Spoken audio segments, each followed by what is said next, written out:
We'll continue with Chapter 6 on unemployment with Lecture 3, and we want to ask the question, so why is there unemployment in the first place? So we found a model that explains that we have this steady state level of unemployment called this natural rate of unemployment. Well, the question is, well, where does that come from? Why should there be unemployment? And so our first answer to that is going to be something we're going to talk about in terms of the job search. So if the job finding rate were equal to 1, that means everyone who is unemployed finds a job in the first period that they're unemployed. Well, then unemployment spells would always be less than 1 month. And the natural rate of unemployment would be extraordinarily near 0. Now, why wouldn't it be 0? Well, even in that period of time, there'll be some jostling about because, let's say, hey, I just don't like my job anymore. I want to get a new one. And so what do? You search and you find a new job, right? Okay, well, that takes a little bit of time. And that's what we're going to talk about right now.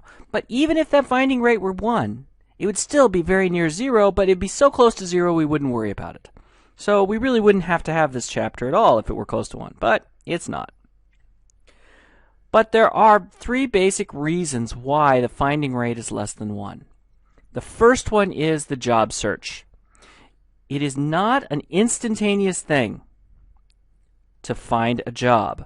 So even if there's a job available, so let's say you are the perfect candidate for this job out here. So you've got job A and candidate A, and job A and candidate A, I mean, they are just made for one another. It's a no-brainer. They're going to be the people who are hiring for this position are going to hire this person. That person's going to do great in that job. It's wonderful, right?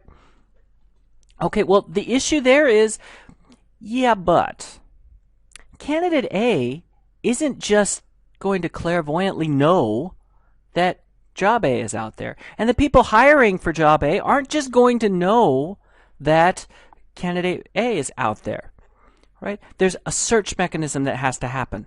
All right, they have to find one another, and so there's a period of time where, number one, the people hiring for this job have to be able to recognize that candidate A is the right candidate, and on the other hand, candidate A has to be able to see the different opportunities and recognize that this is the right opportunity, and indeed know that it exists. All right, there could be an incredible job doing exactly what you want to do in, I don't know, say Vancouver, Canada, but you're in River Falls, Wisconsin, and so you don't know about the job in Vancouver, Canada. So there's this job search, and that keeps the finding rate less than 1. Next, we have business cycle fluctuations. Business cycle fluctuations are simply those ups and downs in economic activity that naturally occur in the economy periodically that are going to, when we have downturns in economic activity, people are less certain about the future, they're going to hire less. And so it makes that job search more difficult and reduces the finding rate.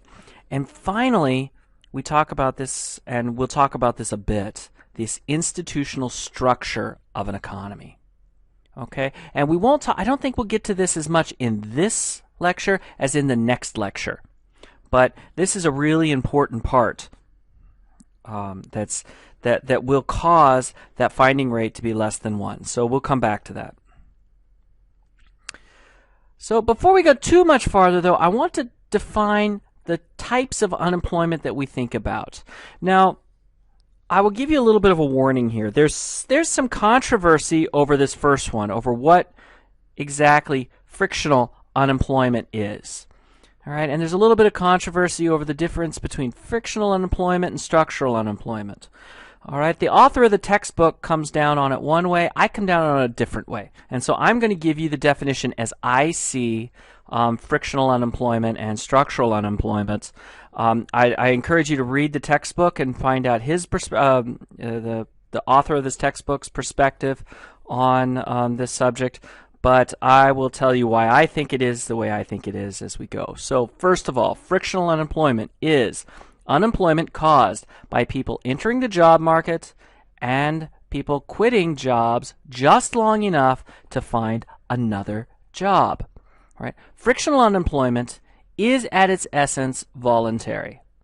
It's about these factors or employees being able to move from one market to another, that there's dynamism within the labor market such that people who are, say, a plumber, who just can't stand being a plumber, well, that person can, with a little bit of time, a little bit of effort, a little bit of retooling, become an electrician. All right? And so that's what this frictional unemployment is about. It's about people voluntarily either entering the job market for the first time, or quitting their job so that they can have a better alignment between their preferences and their job that they are doing.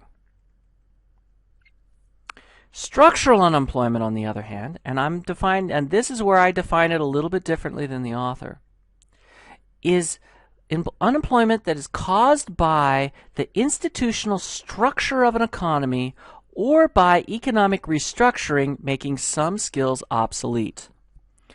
All right, that's a mouthful. Let's take this in two parts. So first of all, what do I mean by the institutional structure of an economy? Well, economic institutions are these rules, and they're formal and informal rules that kind of govern economic society, if you will. All right, institutions are formal and informal rules that govern society and how people interact with one another. Economic institutions are these formal and informal rules that govern how economic activity happens and how people, economic agents, interact with one another. Okay, and sometimes those institutions can cause problems such that it's harder to get a job. For example, if we have a minimum wage, that's a formal rule, but that essentially becomes what? A price floor. Well, if I have a price floor and that price floor is above the equilibrium price, what's going to happen? That's going to create a surplus, or in economics or in the labor market, we call that unemployment. More people are going to want to work for that higher wage than what are going to want to buy that labor. And so we have excess labor or unemployment. All right, that's a type of structural unemployment that's due to the structure of the economy. On the other hand, and here's where I really differ from the textbook author. The textbook author calls this second half of this definition,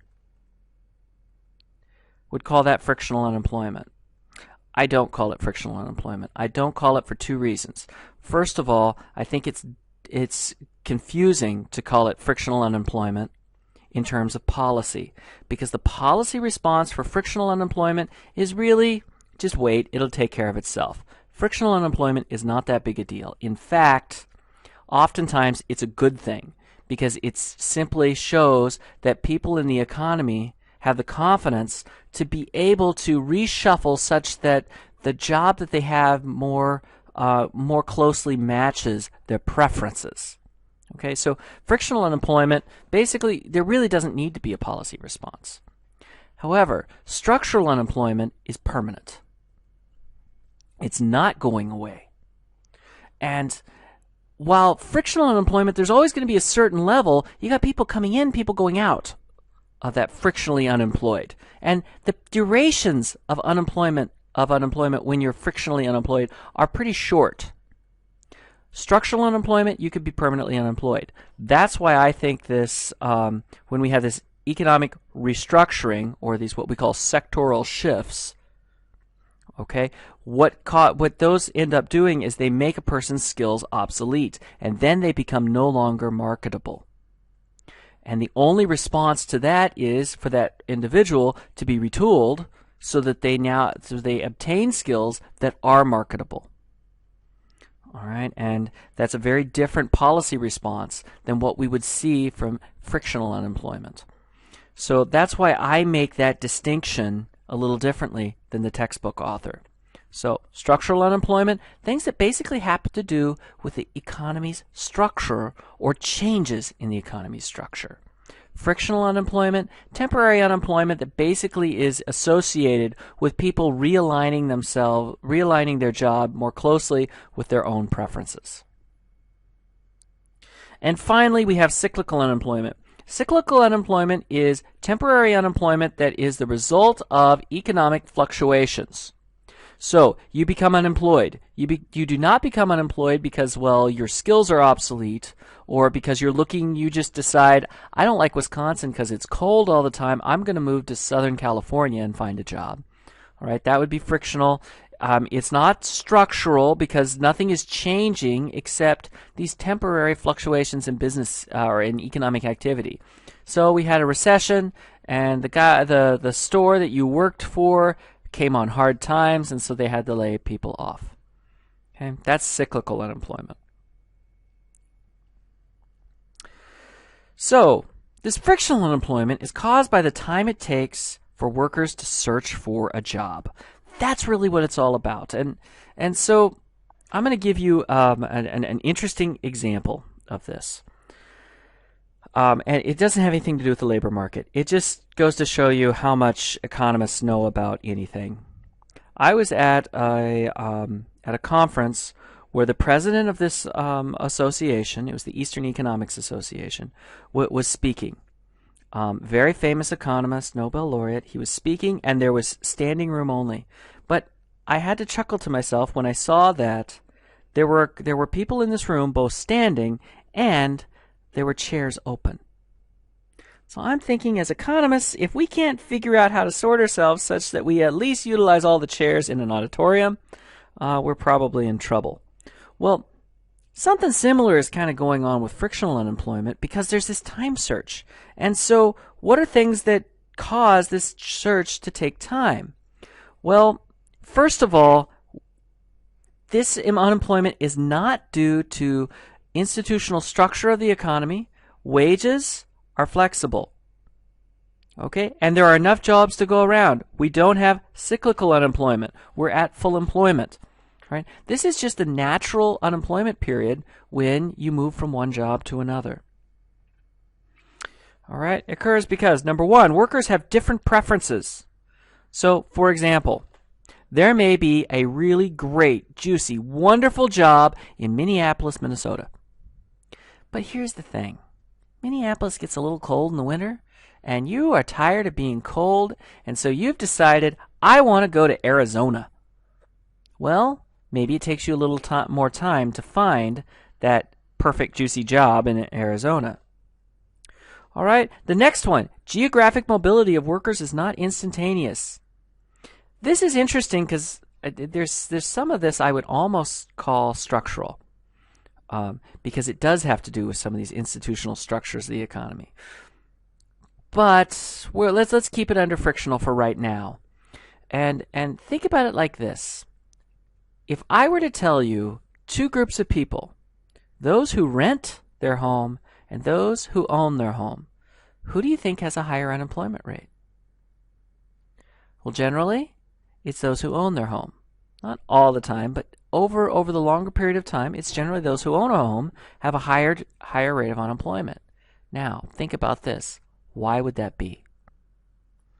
Well, it's simple. If I own a home, it's difficult for me to move. I'm less geographically mobile. I have to sell my house before I can move.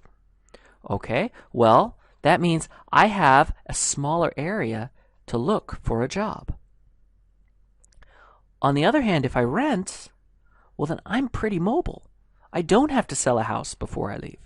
At the most, I have to pay a little extra money to get out of my contract early. Okay, I do have that geographic mobility, and so that unemployment rate tends to be a little bit lower, controlling for other factors like age and level of education, point in your career. Controlling for those other factors, you see that home ownership actually is something of a negative on unemployment. Why? Because you're less mobile. All right, so geographic mobility is important. Also, what this is really getting at is even if you're renting, all right, I can't just move to San Diego tomorrow. I gotta pack my stuff up. I got a lot of stuff I gotta pack up, right? All right, it would take me more than, well, first of all, it'd take me longer than that to drive to San Diego with all of my stuff, right? So this mobility isn't instant. And finally, we got this flow of information about vacancies and job candidates is imperfect. The vacancies don't know about the candidates, and all the candidates don't know about all the vacancies. Pure and simple. That's a problem, is this informational exchange. Now, services like Monster.com and the other job sites that are out there help with that. Also, you have help wanted ads in newspapers. I mean, there's lots of things that assist with this flow of information, but it's far from perfect.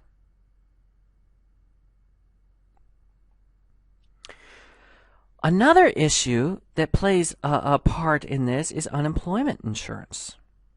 So unemployment insurance pays a part of former workers' wages, or pays a part of former workers' wages for a limited time after they lose their job. So we all know about unemployment insurance. So unemployment insurance increases the search time. Why is that? Well, number one, because the opportunity cost of being unemployed is reduced. Number two, it reduces the urgency of being unemployed.